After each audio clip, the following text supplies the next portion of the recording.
婚礼上，人们震惊地看到一个赤身裸体的男人突然冲了过来，随后就倒地不起了。此时谁也没意识到这是一起性变态引发的案件。随后警察很快就赶到了事发酒店，初步确认男孩是在做爱时被情侣袭击了，而且内衣内裤都扔在房间门口。看来俩人一进门就迫不及待了，丝毫没有浪费时间。然而更令人意想不到的是，地板上到处洒满了体液，这让警察很是不解，为什么现在的年轻人都不在床上做爱了？ The earth moved. Then he saw stars. 地上的血迹就是证明。紧接着，警察走访了同一楼层的住客，他们声称回来时听到了女人的尖叫，可当保安赶到后，叫声又没了，所以并不能确定声音出自哪里。因此，这么调查了一圈后，基本啥也没弄明白，只是得知这并不是第一起。上周有一个商人也遇到了类似事件，他在旅馆搭讪了一名女子，然后他们一起回到他的房间发生了关系。不料之后，女人拿话筒砸了商人的脑袋。可是这其中有一个奇怪的地方。 Victim says assailant wanted him to get rough with her. He got nervous. He tried to leave. That's when she crowned him. 正当大家百思不得其解之时，本森接到了一个消息，被砸的男孩已经醒过来了。于是警察立即赶到了医院。永强坦白他是在酒吧遇到的女孩。I'm sitting there. She comes over to me, real nice looking. 哪知泰勒直接问他的价码是多少，可永强否认了对方是娼妓。We start talking. We hit it off. She suggests we go upstairs. So I go to the front desk and register. She says she's a little shy.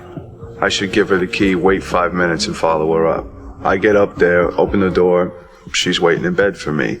I get in there and she grabs me, pulls me on top of her, and we go at it like there's no tomorrow. 后来的事我只记得一睁眼就在医院了。接着警察打算让素描师画下象，并问他对方有没有说什么。She wanted me to fight her for it. Said she liked it rough. So I went along. She at any time tell you to stop it? She told me to slap her harder, make it hurt. I said that's not my scene, but she wouldn't take no for an answer. 据此，警察推测或许是永强太粗暴，女人后悔了才打了他。殊不知永强并未说实话，他自己才是个男妓。而酒吧小二也证实永强昨晚确实来过，同时有一个金发妞陪着。然后他把房卡交给女孩，他就离开了。又过了几分钟后，永强也走了。警察想让他多谈谈当地的娼妓，不料小二说那个金发妞跟妓女不是同路人。随后话锋一转，称以前曾在这里见过永强，而且每次都是跟不同的女人。不过更令警察吃惊的是，永强的约会对象有些老到都能当他妈了。警察这才意识到永强不老实。大队长推测他不是有恋母情节就是男妓，于是命令调查了永强的背景。果然他曾因卖淫被逮捕过一次。这下永强没话说了，老底都被揭穿了。警察让他老实交代，不料永强竟语出惊人。Client offered me $1,000 to sleep with her. How'd she find you? I work for an escort service. 小样，说的好听，不就是干那个的吗？永强赶紧解释是合法公司，我是大学生，需要钱替母亲还债才去的，并且强调我是伴游，就是陪人散心。年过50的人会花钱找我陪他们约会，而且大学里很多男生都在干这个。昨晚那个女孩杰儿说要多给我1000块，我才答应的。不过这并不能改变我被攻击的事实。可本森却指出，如果是你强迫的就会。永强当即否认了强奸，并称我是照他的吩咐行事，一句话就把案件又带进了谜团。而为了求证永强交代的真实性，警察立马来找了他的老板，老板则证明永强是非常受欢迎的男伴，并且我们是正规公司，同时也详细介绍了公司的业务。但警察真正想知道的是男伴是否提供性服务。 I find out about it, I fire the escort and drop the client. 见老板回答的这么斩钉截铁，警察暂时就信了。随后，老板找出了永强那天出业务的记录，是陪着客户杰儿去参加婚礼。接着，本森急忙记下了杰儿的名字，结果却不成想婚礼邀请的客人中并没有这个人。而更离奇的是，现在杰儿正在2000公里以外呢。原来是他本人的信用卡被盗用了，凶手冒名预约了男伴服务，所以凶手的真实身份又成了一个谜。而就在这时，大队长又来宣布了一个坏消息：第3名同类型的受害者出现了。他被发现时还带着避孕套呢，凶器则是座机的话筒。而不幸的是，这次受害者伤得太重了，不一定能活下来。在勘察完现场后，警察也基本查明了事情经过。受害者名叫玉田，曾因卖淫被捕过3次。酒吧小二证实杰儿是玉田的女伴，而且同样是他先去房间，5分钟后玉田再去。既然罪犯先是从伴游公司找了永强，那么他这次找了玉田很可能也与伴游公司有关。看来还得去审问老板。不料老板表示3个月前就开除玉田了，因为他不仅偷公司的钱，还随意对客户开价1000块陪睡，所以现在老板根本不关心玉田。警察啥有用信息也没问出来，于是又来见了玉田的哥哥，希望找出一些线索。可没想到哥哥带着他们来到弟弟的出租屋后，竟一下子惊到了，因为他从没见过这些昂贵的古典家具。上次来时弟弟用的还全是2手家具呢。而这时警察给了他一个答案，那就是这些都是玉田卖淫所得。哥哥听了简直不敢相信。随后警察告诉凶手可能是玉田的一个客户，然后在征得哥哥的同意后，对房间进行了搜查。结果在玉田的电脑里找到了全是女性精英的名录。可奇怪的是，有位女子的丈夫公司电话也在里头，而男人还是商业银行的董事长。 If Ko was servicing the most prominent women in town, then Mrs. Marshall's number makes sense, but Mr. Marshall's doesn't. Unless Ko attached a price to Mrs. Marshall's indiscretion. Blackmail. 并且玉田的银行账单也佐证了这一点。 Someone wired $75,000 into his checking account 6 months ago. 1 day later, Ko cuts Dad a check for $5,000. So Dow could be in on this too. 因此，这2起案子可能是因为勒索钱财引起的。为了弄清真相，警察紧接着就来找了董事长妻子。在保证不泄露出去后，妻子也坦白了一切：我和丈夫的感情早就名存实亡了，是他先从20岁小姑娘身上寻求慰藉的，所以我也有权去找乐子。然而，令警方感到意外的是，丈夫竟一直知道玉田的存在，但却并没有阻止。夫妻俩各取所需罢了。 How did you meet Victor? Through the escort service. After they sent several men who were not up to par. Tommy Dad, one of them? Tommy was a child. A nice young man, but not terribly adventurous. 接着，本森告诉他，你丈夫的电话也在他电脑里，这倒是老太太没想到的。至于什么原因，她也不知道了。于是警察只好又来找董事长。开始男人还不承认，直到警察说出了打款的事，董事长这才不得不承认玉田确实勒索过，并且为了保证玉田守默，他还公证了一份保密协议，只要玉田违约就要归还全部钱款。但警察却猜测，只有死人才不会吐露秘密，那意思就是董事长杀人灭口了。不料董事长竟很是不屑一顾，很自信，如果想弄死玉田，就像踩死一只蚂蚁。 根本不用这么大费周章，所以这么看来，这2口子也不是凶手。而就在俩人商讨之际，图图突然接到了一个电话，原来是大队长命令立马把永强抓回去，因为刚刚查明他半年前还清了43000块的债务，显然这笔钱来历不明。但是永强否认了曾勒索董事长。至于玉田给他的5000本来就是以前欠的，那警察就不明白剩下的钱是从哪来的。 My boss loaned it to me. With interest? I performed personal services for her. Sex. I was desperate. She offered me the money. She didn't tell me I had to sleep with her until afterwards. I did for a while until Leslie wanted me all the time. So what'd you do? We had a huge fight. I say I'm going to quit. She says she's going to call in my loan.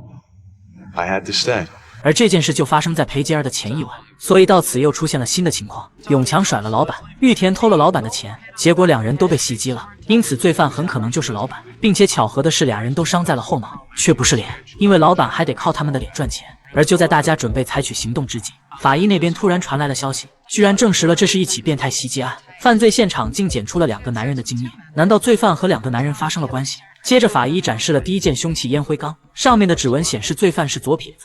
又根据受害者伤口的位置，法医演示了一下袭击过程，要造成那样的伤势根本是不可能的。而第2件凶器话筒，按照左手拿持攻击，要想造成受害者的伤口更是不可能。 Meaning somebody else was in both rooms. Prints on the phone and the ashtray are identical. So she had a partner in her little game. Judging from the second semen stain, yes. So he saves his damsel in distress from her would-be rapist, and then they have sex? While the victim lays bleeding on the floor. 这到底是有多么变态呀？按照这个推测，警察在2个现场的衣柜上找到了指纹，和2件凶器上的一样。 Found semen in both of the closets. The DNA is identical to one of the 2 stains found on each of the hotel beds. 这基本证实了前面的推测。 So Jack warms up for the big event as he watches Jill and the victim get it on. That's twisted. 虽然没人见过罪犯和同伙，但是永强和玉田流了那么多血，凶手不可能没沾上血迹。可房间的浴室都没用过，也就是说他们有自己的房间能清洗和掩人耳目，所以他们很可能是房客。为了尽快查出这对男女的身份，警察请来了心理医生分析。 We call it a shared psychotic disorder. She gets him to enter her delusion. She pretends to be assaulted. He gets to play the knight in shining armor. How something like this get started? Probably by accident. Couple's making love. She fights him a little bit. It excites her. He fights her back. It excites her even more. Turns out to be the best sex they ever had. Until the fantasy wears thin. 于是他们找别人来扮演坏人，丈夫就能当英雄了。这也解释了第1个商人不配合后，于是他们转而花钱找男伴服务了。 When the fantasy evolves, it becomes such a part of their sexual ritual, it's the only way they can get aroused. Their last victim is in a coma, so it progresses to violence. They sink deeper into the delusion, the madness escalates. They become addicts. They need a stronger fix more often. 不料说啥来啥，更猛的立马就来了，又一起同类案件出现了。不过却出了人命。这次的凶器是花瓶，男孩当场被砸得脑浆迸裂，现场的 DNA 和指纹与前2起都吻合。可死者大国既不是男伴游，也没有犯罪前科，竟是一名在校大学生。大队长认为这一定与永强有关。果然，永强交代昨天老板让我临时去接客，可我在忙着债务的问题，于是就打给了同学大国，问他要不要去轻松赚点钱。可工作内容只是陪女人看电影而已，我不知道他们最后怎么会去酒店。Did Leslie know that you were finding a substitute? 本森问出了关键问题，永强予以了否认，并对大伯的死很是愧疚。所以问题就来了，这是不是老板想杀掉永强呢？可永强认为这是不可能的，毕竟我还欠着他的钱呢。但如果你已经威胁到了他们，永强这才坦白，老板其实就是拉皮条的，只要顾客每小时多付200块，只要男伴游愿意就能发生性关系。Victor Coe in on that? Until he got greedy. Decided if he was performing the service, he should keep the money himself. Did Leslie call Victor Coe the night he was attacked? She told me she couldn't find anyone else. She hired him back for the night. 这么看来，老板的嫌疑是越来越大了。警察据此推断，老板是故意派手下去陪变态人，但检察官也表明这样并不足以逮捕他。而为了搞到确凿证据，只能用出最后一招了，那就是让永强去钓鱼。开始永强还不愿意，他不太相信老板会这么狠，但检察官不遗余力地给他灌输，是你害死你的同学。就这样，永强沦陷了。于是他带着窃听器去见了老板，而警察则在屋外监听。可老板刚上钩就发现了窃听器，警察发觉后及时冲了过去。然而刚到门口就听到了永强的惨叫声，于是赶紧强行破门。等到冲进去后才发现，永强被浇了满头开水，正趴在地上痛苦呻吟。这下算是彻底毁容了。而老板当然也被正式逮捕了。可令人意想不到的是，老板根本不承认自己谋杀，称那些都是意外，我根本不知道客人是谁。All 3 times they called in a different credit card number, sometimes a man, sometimes a woman. I didn't know it was the same couple. 谁知老板果然没撒谎，登记记录证实了他的说辞，所以说老板还真不是凶手。而那些信用卡号都是盗取来的，至于相通点就是3张卡都网购过，买的都是同一家网店的东西，因此能够掌握3张不同卡信息的人，一定是网店的财务人员。随后根据这个推断，警察来到了那家网店，指明要见财务会计，却不曾想会计恰好提前下班，去庆祝结婚纪念日了。而就在这时，警察看到了会计的照片，越看越觉得眼熟，这不就是永强案中走访过的酒店那对房客夫妻吗？原来他俩就是凶手，竟然就在眼皮底下。随后俩人赶紧闯进了会计家里，很容易就找到了一堆信用卡，这下肯定是错不了了。不成想进一步一调查发现，其中一张恰巧已经又预约了一个男伴游，见面的时间就在15分钟后，所以一起命案即将又要发生了。于是警察紧急赶到了那家酒吧，小二认出了画像，告诉警察他刚才和那个帅哥在一起。这么看来，小哥哥真是走了狗屎运，幸亏还没回房间。但面对警察的询问，他却还想隐瞒。可警察哪有功夫跟他闲扯，直接说出了2人见面的操作流程。小帅哥这才被震慑住，乖乖交出了房卡。而后几人就荷枪实弹，悄悄冲进了房间。果然，女人正在床上等着，而她的丈夫就躲在衣橱里。这下终于人赃俱获，打了个正着。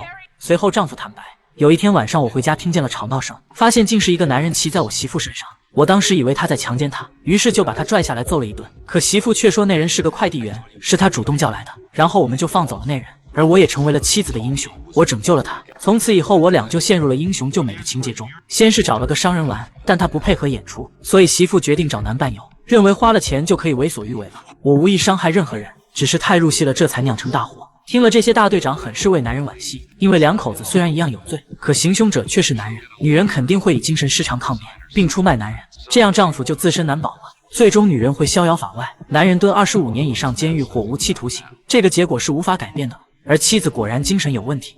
Gary said he would kill for me. It was the most powerful aphrodisiac I've ever felt. He saved my life. 女人一直活在幻想当中，认为大街上的男人都在盯着她看，逮到机会就会蹂躏她。当把这些告诉丈夫后，丈夫变得狂野起来，所以她在和男伴游做的过程中，脑海里想的全是丈夫的强壮身姿。随后丈夫再从歹徒手里把她救出来，让她获得了无比的快感。但这些都不是行凶的理由。警察告诉她你得坐牢了，哪知妻子竟紧张了起来。她担心囚犯和狱警会蹂躏她，可法律不会管这些的。不料接下来女人竟做了一件不可思议的事。 You'll protect me, won't you? 居然又迷惑起了警察，但一切都是徒劳的，法律是不会放过他的。